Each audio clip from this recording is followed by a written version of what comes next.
हम लोग ये पांचवा चैप्टर जो हम लोगों ने शुरू किया है समकालीन दक्षिण एशिया, उसमें मैंने आप लोगों को बताया था कि मैं एक एक देश को लेकर आप लोगों को समझाने का काम करूंगी, क्योंकि इसमें बेटा पहले सभी देशों की राजनीतिक व्यवस्थाएं दे रखी हैं और इसके बाद उसके भारत के साथ रिलेशनशिप दे रखे हैं। मैं आप लोगों को दोनों ही चीजें एक बार में बताऊंगी ताकि आप लोगों को एक देश एक बार में बिल्कुल क्लियर हो जाए।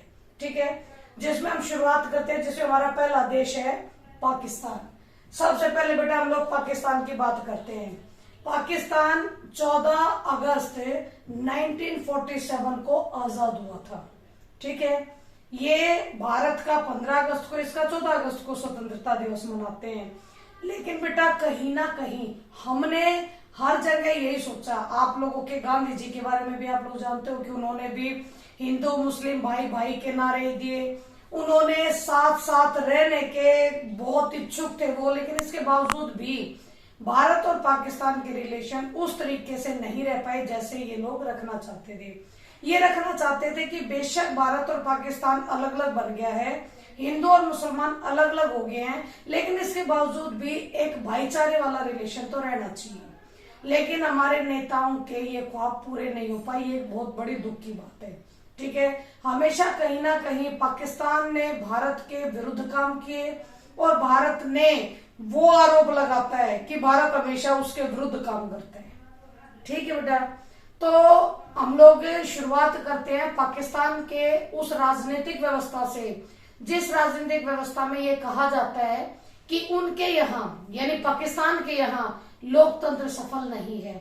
लोकतंत्र का डमरू लेकर ये जरूर घूमता है, बजा बजा कर वर्ल्ड में बताता भी है कि मैं लोकतांत्रिक देश हूं, लेकिन रियलिटी क्या है ये आप लोगों को भी नजर आती है कि वहां पर लोकतंत्र और सैन्य शासन दोनों साथ साथ चलते। बड़े लंबे समय तक पहले अलग अलग जनरल्स ने यहाँ पर राज किया, लेकिन अब जब 2008 के बाद से लेकर अभी तक जब ये कह रहा है कि मैं एक लोकतांत्रिक देश बन चुका हूं, इसके बावजूद भी कभी भी आप टेलीविजन पर किसी भी मीटिंग की आप लोग रूपरेखा देख सकते हो कि उसके प्रधानमंत्री की जो चेयर होती है बेटा, उसके साथ में एक और चेयर लगी होती है, वो जनरल की चेयर होती है।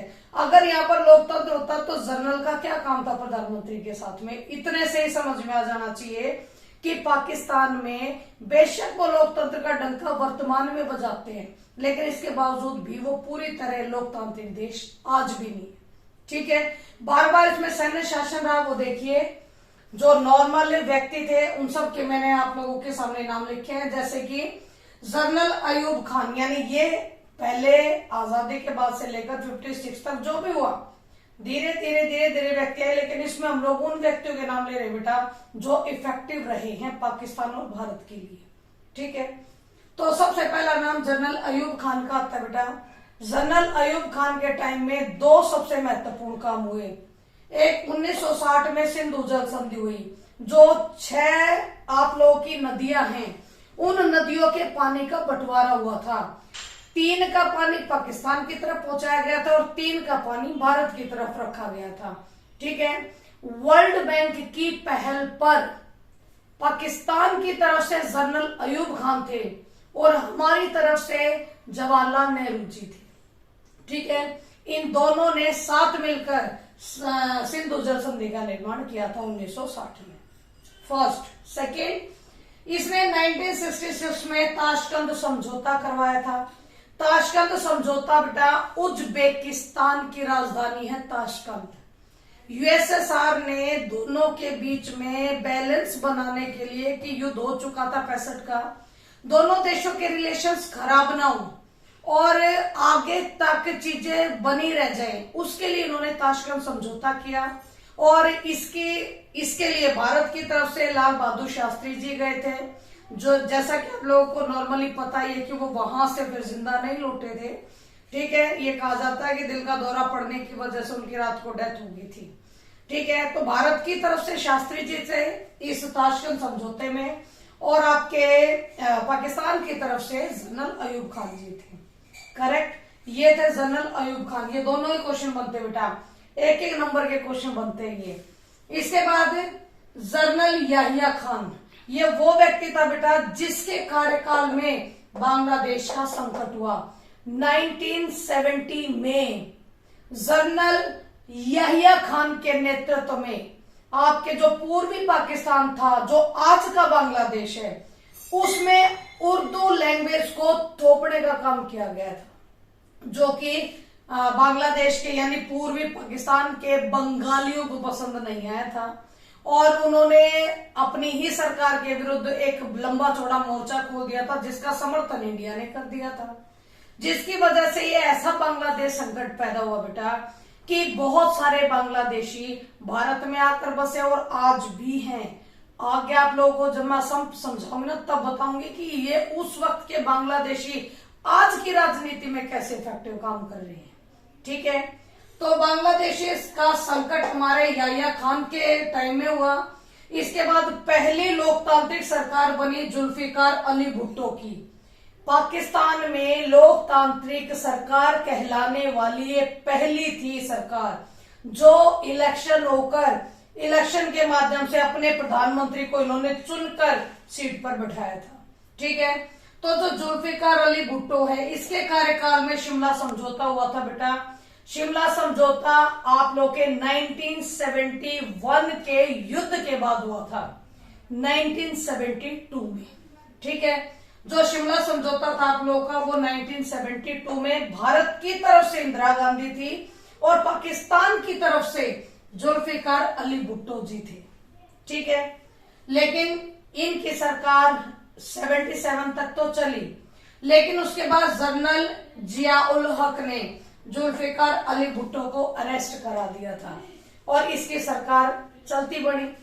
जनरल जिया उल हक ने इसके बाद सरकार संभाली है, लेकिन जनरल जिया उल हक के खिलाफ जनता ने बगावत कर दी थी। ठीक है, तो वही बात है कि ताकत के दम पर जितना टाइम ये रह सकता था ये पाकिस्तान के ऊपर बना रहा। लेकिन इसके बाद बेनजीर भुट्टो, ये जुल्फिकार अली भुट्टो की बेटी है बेटा, बेनजीर भुट्टो। ठीक है, बेनजीर भुट्टो की पार्टी का नाम है पाकिस्तान पीपुल्स पार्टी। ठीक है, PPP, ये कई बार फुल फॉर्म पूछ ली जाती है तो आप लोगों को पता होना चाहिए। ठीक है, कुछ टाइम आप लोगों के 1988 से लेकर आप लोगों की तकरीबन 1998 तक कहने को पाकिस्तान में लोकतांत्रिक सरकार रही और इस लोकतांत्रिक सरकार में दो व्यक्ति सबसे प्रमुख रहे। कभी बेनजीर भुट्टो आ रही है, बिना 5 साल पूरे किए हट गए, यानी इसकी सरकार गिरा दी जाती है। फिर नवाज शरीफ आते हैं, मुस्लिम लीग का नाम आप लोगों ने सुना, ये मुस्लिम लीग से थे, मुस्लिम लीग पार्टी से थे नवाज शरीफ। फिर नवाज शरीफ आते, नवाज शरीफ 5 साल पूरे नहीं कर पाते, फिर आपकी बेनजीर भुट्टो आ जाती है, बेनजीर भुट्टो फिर 5 साल पूरे नहीं करती, फिर नवाज शरीफ आ जाते हैं। यानी ये जो 10 साल गए हैं ये नवाज शरीफ और बेनजीर भुट्टो के अदल बदल से ही चली है। ठीक है, लेकिन पाकिस्तान में इफेक्टिव वर्क हुआ तब जब 1999 में परवेज मुशर्रफ ने प्रधानमंत्री का पद संभाला। ठीक है, ये परवेज मुशर्रफ वही है बेटा जो हमारी चांदनी चौक का व्यक्ति है। ठीक है, आजादी के टाइम पर परवेज मुशर्रफ का जो रिलेटिव्स थे, यानी आधे इनका एक पूरा खानदान है, आधे लोग पाकिस्तान पहुंच गए और आधे लोग यहाँ के चांदनी चौक में रह गए। ठीक है, आपको याद भी होगा कि जब ये इंडिया में आया था तो यहाँ पर आने के बाद ये चांदनी चौक में इसने रात गुजारी थी। एक ही बार इंडिया में आया है ये, लेकिन बेटा ये वो व्यक्ति है जिसने कभी भी भारत के लिए अच्छी बातें नहीं कही। जो 1998 के परमाणु हथियार बनाने की जो इतनी बड़ी पहल हुई पाकिस्तान में, वो भी परवेज मुशर्रफ के ही नेतृत्व में हुई थी। ठीक है, लेकिन ये ज्यादा प्रभावी इसलिए रहा क्योंकि 2001 में इसने अपने आप को राष्ट्रपति चुनवा लिया था। खुद ने कुछ इस तरीके से निर्वाचन क्षेत्रों का बंटवारा करवा दिया कि जहां पर भी वोट पड़ रही थी आप लोगों के परवेज मुशर्रफ के फेवर में जा रही थी। ठीक है, इसके बाद 2008 तक ये आराम से इसने शासन संभाला है, लेकिन 2008 के बाद दोबारा से फिर पाकिस्तान में लोकतांत्रिक शासन आ गया।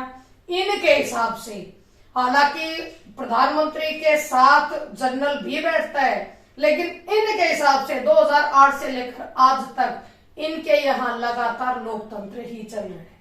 ठीक है, और आज के टाइम की बात करें तो बेटा शहबाज शरीफ है, ये आप लोगों के नवाज शरीफ के भाई है। ठीक है, मुस्लिम लीग पार्टी से हैं, ये आज के टाइम के वहां के प्रधानमंत्री है। नेक्स्ट हमारा टॉपिक आता है बेटा भारत और पाकिस्तान के आपसी रिलेशनशिप। ठीक है, तो हम रिलेशनशिप में अच्छे और बुरे दोनों रिलेशनशिप पढ़ने वाले हैं। तो सबसे पहले हम लोग इसके साथ बुरे रिलेशनशिप ज्यादा होते हैं हमारे, इसीलिए बुरे रिलेशनशिप को मैं पहले समझा दूं, क्योंकि जो अच्छे रिलेशनशिप है वो तो गिने चुने हैं, उनके प्रयास होते जरूर है, लेकिन कितना वो इफेक्टिव रह पाते हैं वो हम लोग भी देख रहे हो और आप लोग भी देख रहे हो। ठीक है, इसमें देखो बेटा, इसमें जब बुरे संबंध की बात आती है तो सबसे पहले कश्मीर की समस्या बिल्कुल कॉमन, जो हमें भी पता है, आपको भी पता है, हमारा कश्मीर शांत क्यों नहीं रह पाता। इस कश्मीर के ऊपर भारत और पाकिस्तान दोनों की हमेशा से ही जैसे ही आजादी हुई थी वैसे ही कश्मीर की समस्या ज्वलंत थी और आज भी ये ज्वलंत है।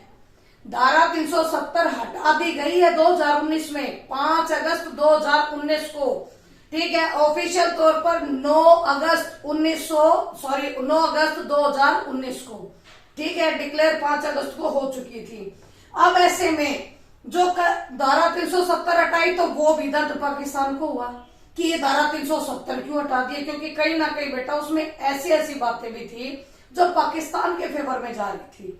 ठीक है, लेकिन हमारी वर्तमान सरकार ने उसे हटाकर पूरी तरीके से जम्मू कश्मीर को अपना बना लिया है। ठीक है, तो एक कश्मीर की समस्या तो एक अनसुलझी गुत्थी की तरह भारत और पाकिस्तान के बीच में। इसके बाद सियाचिन ग्लेशियर है बेटा, ये वो ऊंचे पहाड़ है जहां पर हमेशा बर्फीली चीजें, बर्फीले इलाके जहां पर नॉर्मली कोई 2 महीने से ज्यादा नहीं रुक सकता है। ये सियाचिन ग्लेशियर इलाका भारत और पाकिस्तान के बीच में दिक्कत का कारण बनता रहा है।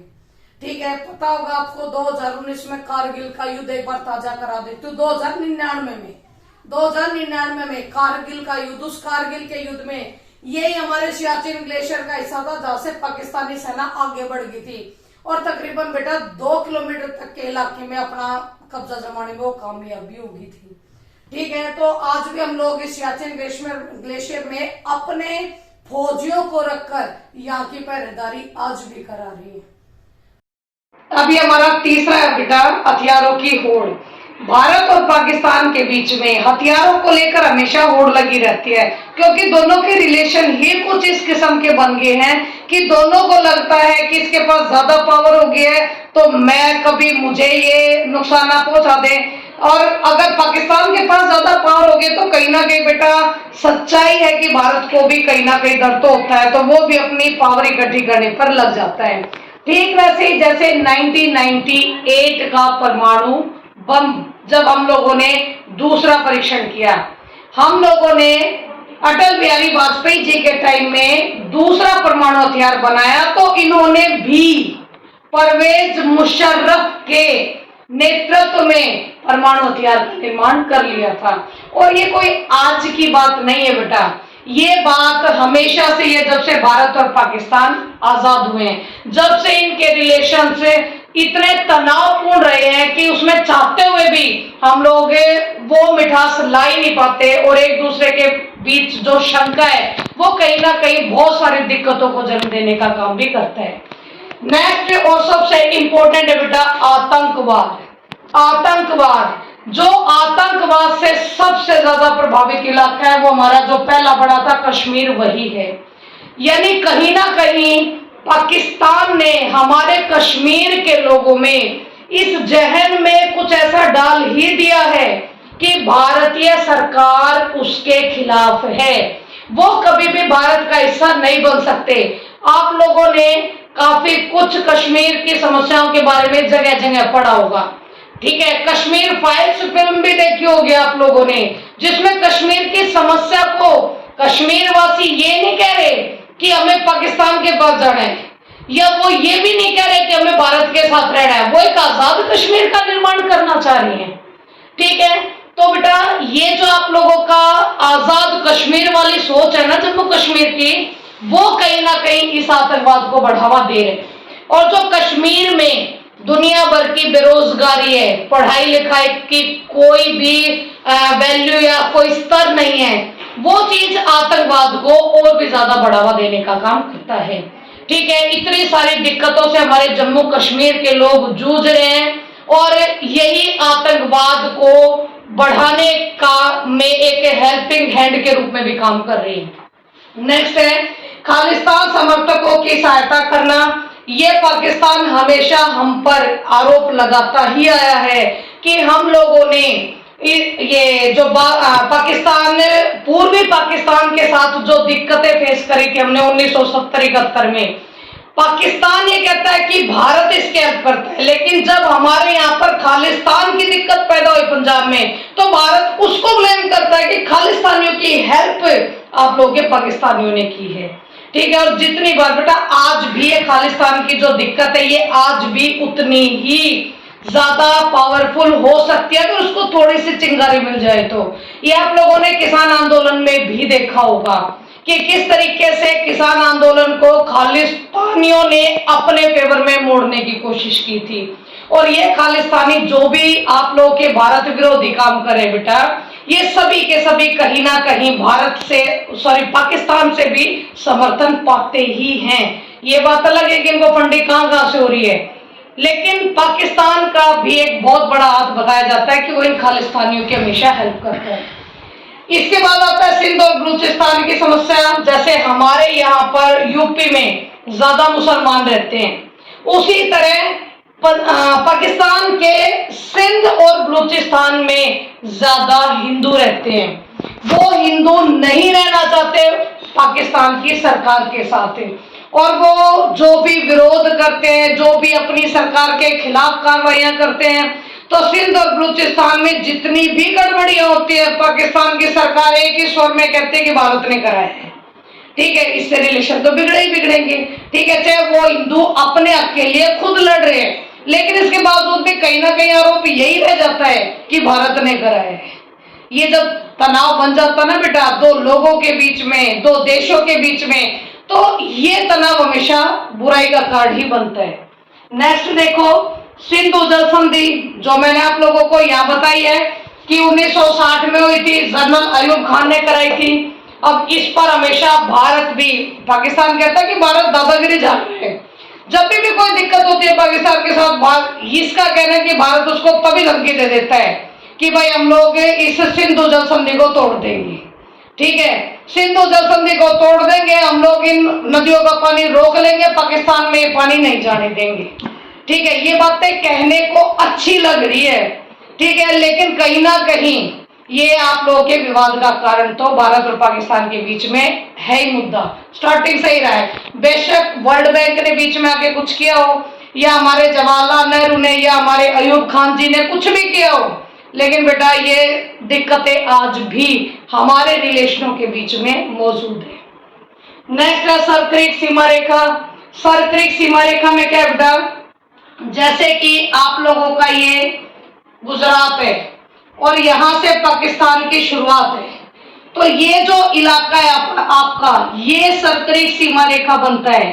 ये सर्वक्रिक सीमा रेखा पाकिस्तान वालों के लिए और हिंदुस्तान वालों के लिए बड़ा दिक्कत का कारण है, क्योंकि पढ़ा होगा आपने कि अंतरराष्ट्रीय सीमा रेखा का 22 किलोमीटर का एरिया उसी देश का होता है जिससे वो आपका तट लगा है। अगर यहां से ये अपना 22 लेके जाए तो इसका मान लो यहां तक आता है, ये अपना 22 लेके जाए तो इसका यहां तक आता है। तो कहीं ना कहीं दिक्कत का कारण तो ये इलाका बनी गया है। आप लोगों ने सुना होगा कि पाकिस्तान के मछुआरे पकड़ लिए हैं, या फिर कई बार हमारे मछुआरे उनके इलाकों में पहुंच जाते हैं, फिर वो सिरदर्दी का कारण बनते हैं। तो ये सर्वक्रिक सीमा रेखा वाकई में दोनों देशों के बीच में काफी दिक्कतें पैदा कर रही है। ठीक है, चलो भाई, भारत और पाकिस्तान के बीच में दिक्कतें तो बहुत सारी हैं, लेकिन बच्चा ये कहता है कि मैम इसमें अच्छे रिलेशनशिप तो दे ही नहीं रखे। आप लोग अपनी बुक खोलोगे ना तो जहां पर आप लोगों का चैप्टर खत्म होता है, चैप्टर खत्म होने से पहले जहां पर आप लोगों के अंपायर के रूप में जहां पर अमेरिका को बिठा रखा है, भारत और चीन, भारत और पाकिस्तान, भारत और अमेरिका के रिलेशन की वो जो कार्टून छाप रखा है, उस कार्टून के साइड में देखो पूरे एक पैराग्राफ में आप लोगों को ये अच्छे रिलेशन मिलेंगे कि विभिन्न तरह के विश्वास बहाली के प्रयास दोनों देशों के बीच में होते रहे, चाहे वो सफल ना हो लेकिन प्रयास फिर भी हुए। सामाजिक कार्यकर्ता और महत्वपूर्ण हस्तियां एक दूसरे के देश में दौरा करती रहती हैं। बजरंगी भाईजान फिल्म आप लोगों ने देखी होगी, दोनों देशों के रिलेशन के सुधार के लिए ये प्रयास हुआ था। इंटरनेशनल लेवल पर इस फिल्म को बहुत सराहा गया था। ठीक है, ये भी संबंधों को अच्छा करने के उद्देश्य से हुआ था। और विभिन्न तरह के नेता हैं जो अलग अलग सम्मेलन जहां पर भी वर्ल्ड में होते हैं, एक दूसरे के आमने सामने होते हैं तो एक दूसरे के साथ मेल मिलाप करते हैं, अपनी और दूसरे देशों की दिक्कतें आपस में शेयर भी करते हैं। कई बस मार्ग भी खोले गए हैं, जैसे कि अटल बिहारी वाजपेयी के टाइम पर लाहौर बस सेवा शुरू की गई थी और बेटा वो लाहौर बस सेवा आज भी ऐसे ही दुरुस्त रूप में चल रही है।